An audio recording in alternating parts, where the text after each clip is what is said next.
then I'll see comments about, I don't know, any example like, Kamala or any non-white person makes a bad decision, and then I'll see a comment like, this is really disappointing from a POC female. And it's like, yeah, they're a Right. human being, Well, yeah, no, and that's the thing when you start idolizing people over their component parts rather than who they are, you're going to be disappointed because at the end of the day, like you say, they're still a human being, they're still fallible. I've talked about this before. Kamala Harris is an example. I have a lot of sympathy for Kamala Harris in some ways. She was put up as this historical figure. She was the first this and the first that and the first female vice president and so on and so forth, put up as this big historic landmark. And then but the thing is, she's a human being.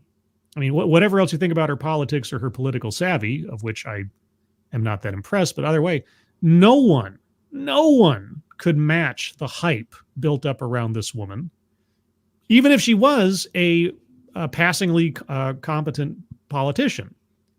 And then she's put into a position where, okay, well, now I've just been branded as a historical figure, the first of my kind, et cetera, which is bad enough. Now what do you do with me? You can't put me into a backbench position. You have to have me out up front on the world stage in some way, shape, or form. And Biden picks the absolute worst premier assignment to give somebody in her position with her experience, with having no international experience whatsoever, no diplomatic experience whatsoever. Oh, I'm going to put you in charge of finding out the origins of the migrant crisis.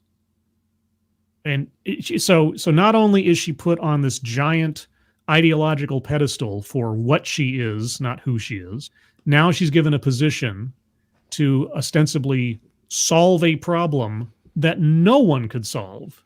And certainly not somebody lacking in credibility and experience that she's got. So I do have some sympathy for her position. The problem is that she agreed to take the job, and everything else aside, she's terrible at her job. If she was good at her job, I mean, if she could give an interview without sounding like an absolute lunatic, it might be a different situation. If she'd had enough time and experience and actually done something as a politician prior to becoming vice president, then maybe. If she could have carried her own state in the primaries, then maybe. But she couldn't do any of those things. It's so ridiculous. And she's the one that's a heartbeat away from the presidency. It's just so my sympathy goes up to a point, but as soon as she said I'll take the job, it kind of goes by the wayside.